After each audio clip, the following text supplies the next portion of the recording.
one. Welcome, of course, 40 brand new bikes from CF Moto. Grabe, ang galing nila humila.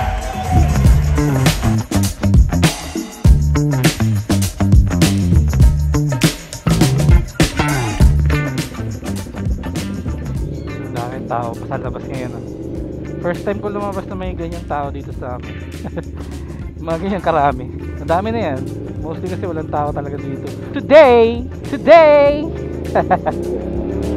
Tama yung desisyon ko na magmotor kaysa magsasakyan ng traffic yun. So ayun nga guys, welcome back to my channel. Ngayon na lang ulit ako nakapag-vlog dahil lumabas na yung aking junior, kaya hindi na ako masyadong nakakapag-motor. Pero ngayon meron tayong pupuntahan kasi na-invite tayo ng CF Moto Philippines. Na-invite ang SR Squad sa launching ng 675 SR-R.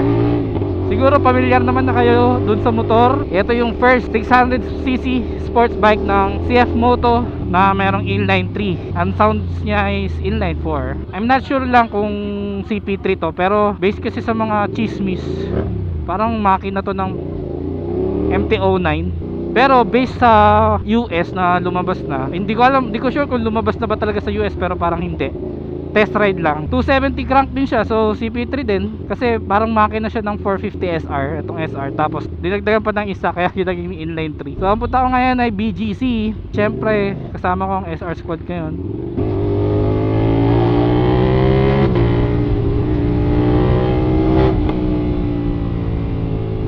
Okay pa naman takbo ng SR kahit natambak ng mga magto 2 months ata nung huli ko itong ginamit.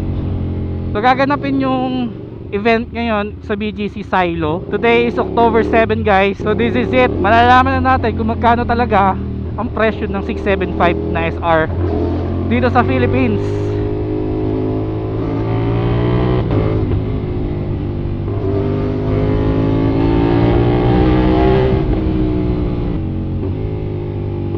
Ayos pa rin manakbo tong ESA.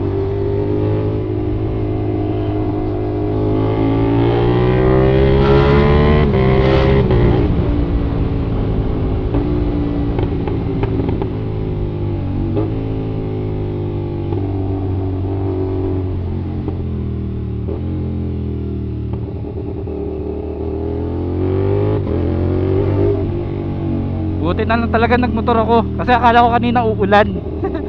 Dahil nag-uulan tuwing hapon. Bakit kasi nung kung pumunta ka sa event na yun, di ba? Syempre ano yun, special event yun, tapos basa ka. Ewan ko lang sa mga kasama ko kung mga nagmotor yun. Syempre motovlogger tayo. Kailangan natin magmotor. Tsaka ko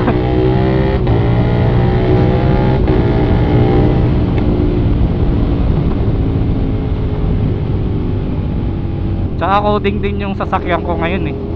Kaya alas 5 na. Bala ko kaninang umalis around 4. Ano pa yung window hour ng coding. Monday ngayon, hindi na ako maabot. Buti na lang talaga nagmotor ako. Tsaka medyo umaraw, lumiwanag. Motor talaga mas mabilis. Kaya ganoon na lang karami ang nagmumotor dito sa ating bansa.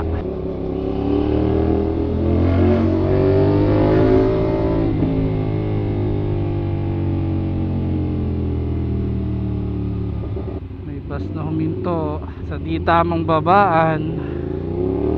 Ito yung kagandahan talaga na naka-work from home ka na ngayon, ano? Kasi katulad niyan, hindi ka na makikipagbakbakan sa ganyang traffic, sa ganyang dami ng pasahero dito sa atin. Expected ko naman na yan na sobrang traffic pag ganitong oras, alas 5, 5:20 PM. Pag ganyang oras, rush hour dito sa atin eh. Kaya sobrang traffic talaga. Guys, pag-usapan natin yung magiging spec ng 675 SR-R. Gumagamit siya ng 100cc engine, not to be exact. Syempre, mas ano pa yan, mas ahead.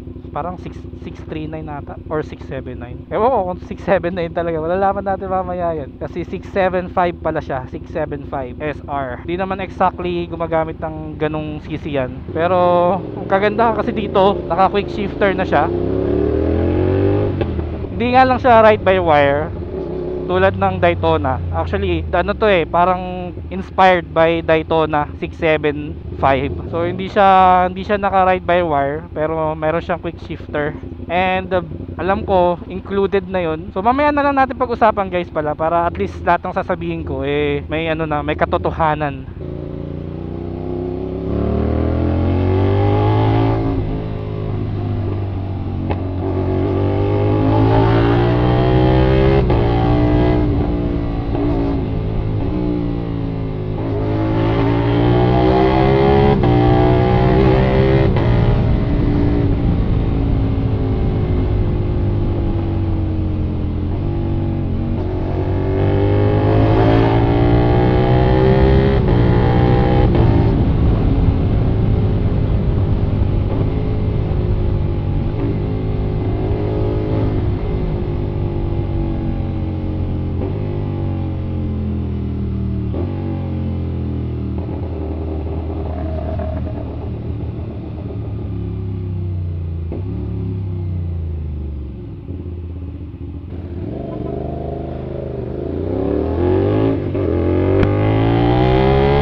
Kayo guys, ano ba yung mga inaabangan yung specs ng mga motor ngayon? Kung tatanungin kayo. Kasi ako personally, ang gusto kong spec sa motor ngayon yung mga traction control yung cornering, traction control. Kaso medyo mabigat kasi yung mga price nung mga bikes na may ganun. Kasi alam naman natin pagka nasa cornering tapos bumitaw yung gulong, alam niyo yun. So nangyayari yun dudulas talaga.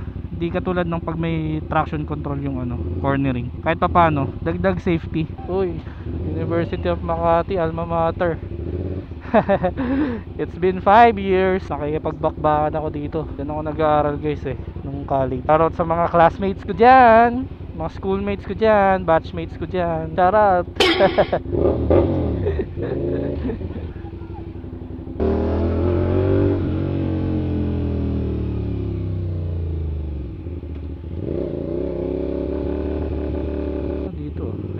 May nakita akong SR.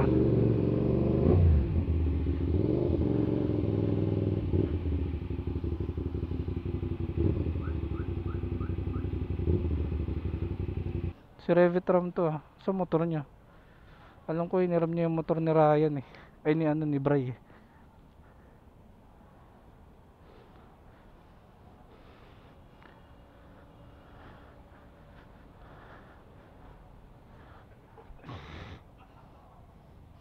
Hindi pala siya nagmotor, nagmontero. Tinokis tayo nila Jabez sa oras. Mamaya pa ata sila. Actually mamaya pa kasi yung event. Motor yung ilo-launch ngayon dapat motovlogger ang nandito, hindi car guy Ito si Revitram. Yung mukha. Okay na, pwede naman. Ito si Vince. SR Squad to. Yan, so naghihintay lang sila sa McDo. Shoutout kay Bien. Sabi niya dito na siya. Tokis talaga kahit kailan. Tokis. Vlogger ka sir? May sticker ka sir? May sticker ka sir? Buti umabot kayo. Kala namin nagkamali kami. Ay! Visit ka.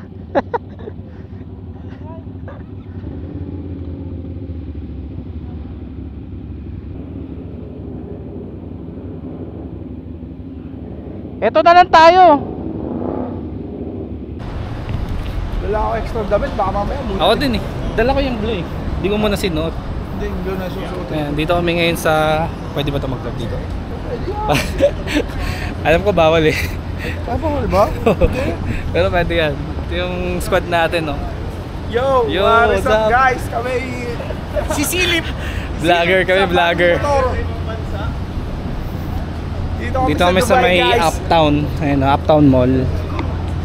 Punta namin si Bien tsaka si Mitch. Chat mo nga, baka ano.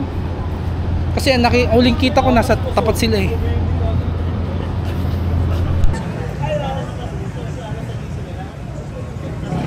Toy sa kabila. Shoutout nga pala kay Danny. So dito kami, waiting kami sa labas.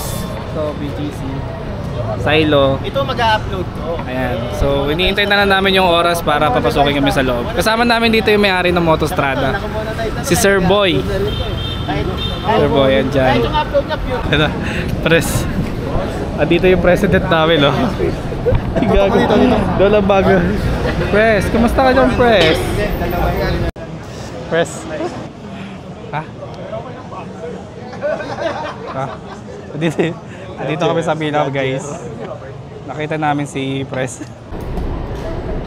Rich? Yes. Okay, table number 24. 24. Paras tayo. Thank you. Okay. Uy, thank you. Di tayo kita, guys. Pero dito na kami sa loob.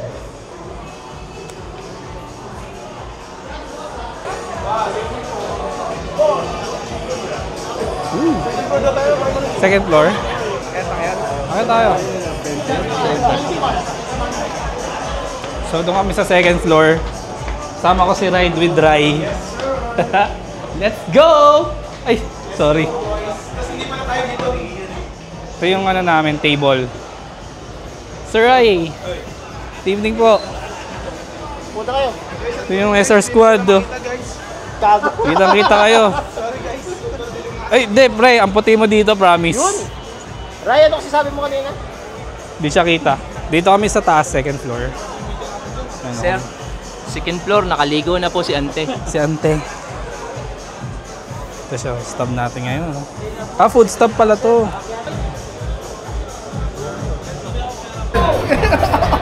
Patay na, kailangan natin. Dito ako eh. Sige nga. Paano mag-photo booth sa'yo?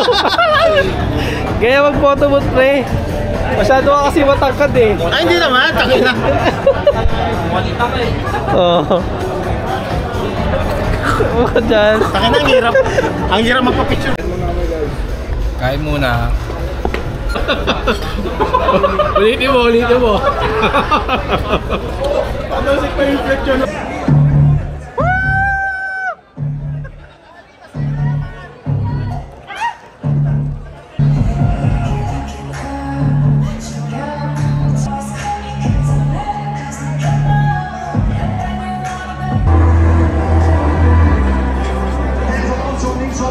Into 10. He picks up the Hogan. Kamusta ka na? Okay naman, papi. Ito yung hinihintay nating moment. 3 new bikes from CF Moto. Oh, it's a very exciting night for all of us. So, bike that best suits your, alam mo na, yung paano, kung maniningil ka, gano'n, di ba? Pero, So, nakita ko na. Oh, Because right now. pero right now, no? Yeah. So, excited na ba kayo lahat? Are you guys excited? 3 new bikes. Ladies and gentlemen, this is the moment you've all been waiting for. We are going to begin our grand launch of CF Moto's 3 newest models. Here we go, we're going to count this down. In 10, 9, 8, 7, 6, 5, 3, 2, 1. Welcome, of course, 3 brand new bikes from CF Moto. Grabe ang galing nila humila. Akivici enjoying this. Sam JV enjoying this. Please welcome up 500 SR Boom. Of course, 675. Let's talk about safety. Yeah, of course. In terms of safety, it is also equipped with all the, just like the other bikes, it has the ABS.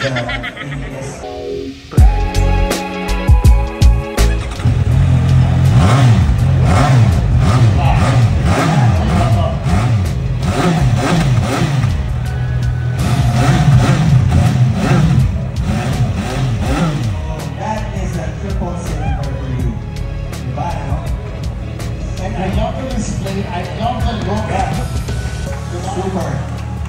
then again, yung seat height 810. So again,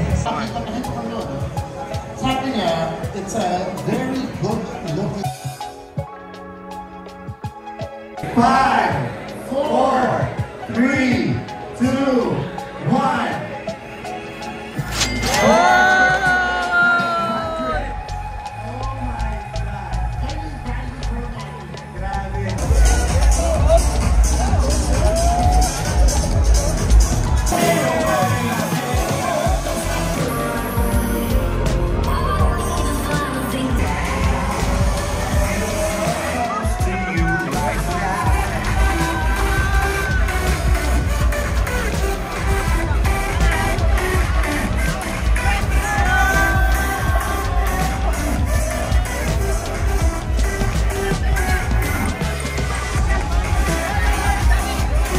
Napaka solid guys sa personal.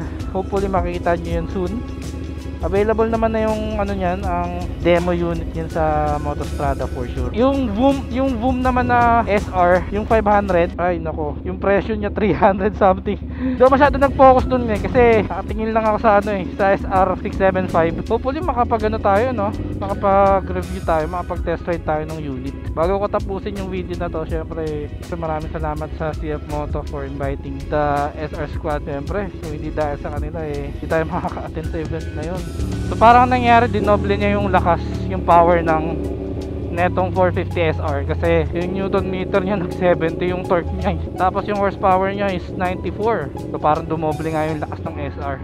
Sana mapag-test tayo noon. So yun lang guys, hindi na masyadong magtatagal at maraming salamat ulit CF Moto for the opportunity na maka-attend ako sa event ulit. Yun lang guys, and see you on my next video. Bye bye.